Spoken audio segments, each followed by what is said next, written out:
vibrant, beautiful girl, Vina. When Vina was 22 years old, she used to work for an airline as a cabin crew member. Due to the nature of her job, they used to go places and they used to meet new people. That was how Vina met the father of her babies named Peter. They met in hotels. Vina used to wait for a connecting flight. He was a handsome man and he looked wealthy by the way he dressed and kind of place he was. They met each other several times in this particular hotel. They talked, then got attracted to each other. He asked Vina out, and Vina wasn't in any relationship. She accepted him. Peter treated her like a queen. He also rented an apartment for her, tastefully and furnished, and paid for a year. Life was really great for Vina, but Vina still kept her job, likewise Peter too. Even though Vina didn't know what he did for living, but Vina believed it was huge because he was always traveling for a walk. Months later, Vina was still getting this baby girl treatment from Peter, her man. He asked her to stop working and just stay at home, that he was going to marry Vina and take care of everything. But Vina didn't see anything wrong with that. All she wanted was to marry Peter and live with him. She accepted this idea and quit her job. Not long after she stopped working, Vina got pregnant and she told Peter, and he was super excited. The pampering she got this time of her period of pregnancy was out of this world. He was always there for Vina, rubbing her belly when she was in her morning sickness and when she was feeling weak. Peter would ask her, "Baby, do you need anything? Is there anything you want me to do for you? Does baby want anything? Are you able to do this?" He would watch Vina cry, watch her smile, and also hug her, console her, and he would say to her, "Baby, I'm sorry that it is so hard for you, just like every woman would like to be treated during pregnancy." He was such a lover boy, and Vina loved him so much.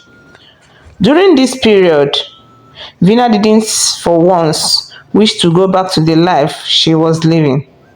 Of course, he kept traveling for work, but he never made her feel lonely because he was always keeping in touch and he made sure that each time he comes back with lots of gifts and her baby wasn't exempted. He would be like, "Oh baby, I saw this and I thought it would be good for baby." When Vina was 9 months old, gone, Peter told her he was traveling. He would be back in a week time.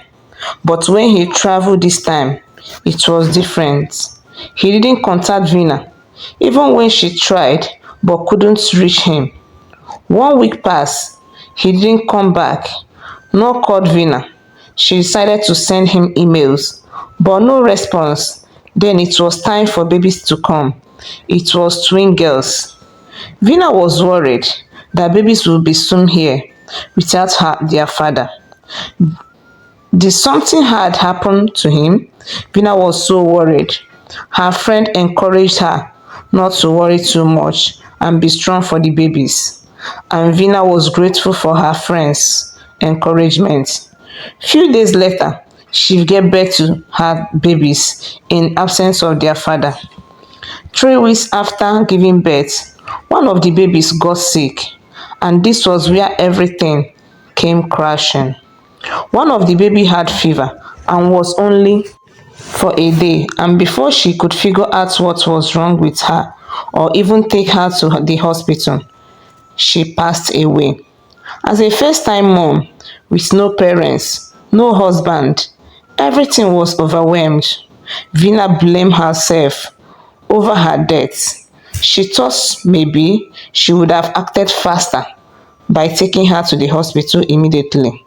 The only family member she knew she was in touch with was her uncle in the village named Uncle Fidelis. She used to call him to ask about the village or that. They were in good terms. She called him to tell him that her baby had passed and she needed a space near her parents' graveyard so she could bury her. But her uncle's response wasn't what she expected. Her uncle told her that he doesn't have any space to bury a foreign blood, that she should go and bury the baby somewhere in the cemetery. Vina's heartbeat stopped for a while. When all efforts to convince her uncle failed, she had to think of an alternative. One of her friends told her to contact her baby daddy's family. But the truth was that Peter never introduced anyone to her as his family member before. While Vina was still thinking of what to do next, she had to preserve her baby's body. So she brought a big cooler, an ice block, and used it to preserve the body. She later came up with an idea.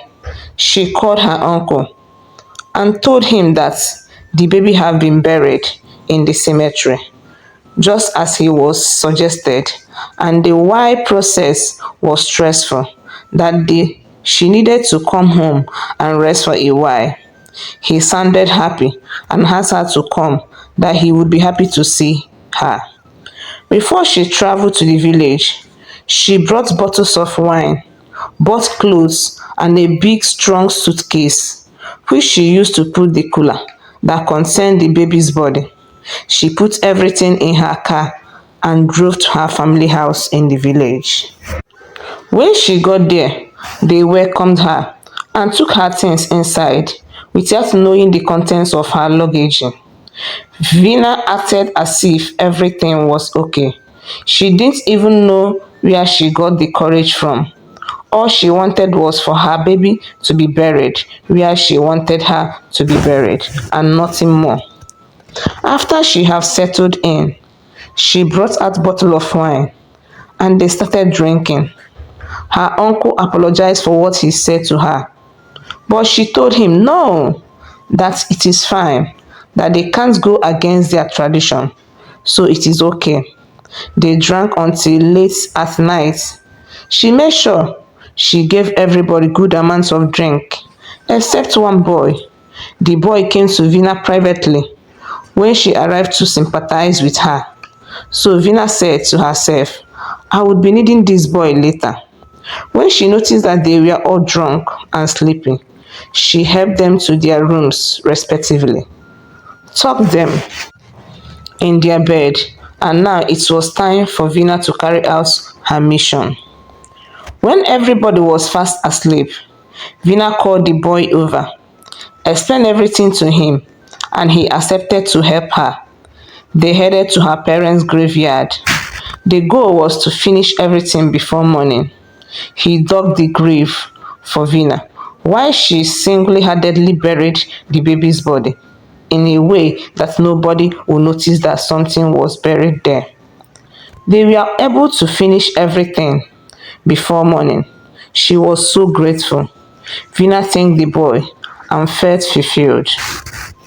The next morning, Vina told her uncle that she wanted to go back to the city so she could go and take care of her other baby. So she left. When Vina got back to the city, she opened a wholesale shop with some money she had in her savings. She knew she had to repay that young man that helped her back in the village. Vina brought him to the city to come and work in her shop. He was so happy, and then he has been very helpful since then. One afternoon, Vina got a call, and then her baby was about a year and 8 months. Guess who it was from? It was from Peter. He asked her how she was doing, that he had so many explanations to do. First, that she would tell him where she was, that he needs to come home. Vina gave him her address and he came home. He told Vina he had issues with some foreign bank and was in prison. He had no means of communication, which was why he didn't contact her all this while. She believed him and took him back and told him everything that had happened since he was gone. He suggested that they should go back to her village and retrieve the baby's body so that they could give her a befitting burial in his own village where he had some lands. Vina accepted thinking that everything would be back to normal and also that her man was back. Little did Vina know that the future had for her, what the future had for her. When they got to their village, everybody was surprised to find out what she actually did. But Vina didn't bother to explain anything to anybody. She means she did what she's supposed to do. They got the baby's body, took her to her father's village, where she was buried properly. After the burial, Peter stayed with them for just 1 month and traveled again. This time, he was gone for 5 years. No phone call, no message. Vina started another relationship with someone else. One day, Peter's friend contacted her to tell her that his friend, which was her baby daddy Peter, has been in prison for the past 5 years and they are planning a prison breakout, but he needed about $8,000. Vina was touched by the story, so Vina sent them the money. He also told her that her baby daddy Peter was going to be home in 8 days. So Vina waited for 8 days. No sign of him. 1 month, 2 months, 3 months, but Vina didn't see him. After 4 months, Vina heard in the news that there had been a prison break somewhere, but it wasn't in her country. The next day, Vina got a call from Peter's friend. He told Vina that they weren't able to escape the time they planned. They had succeeded now, and Peter was on his way back home. 3 weeks later, she got another call, and this time they needed $1,200. This money will be used to get Peter from that country. He was in prison back to his country. This period, she had gone back to work and her business was doing great.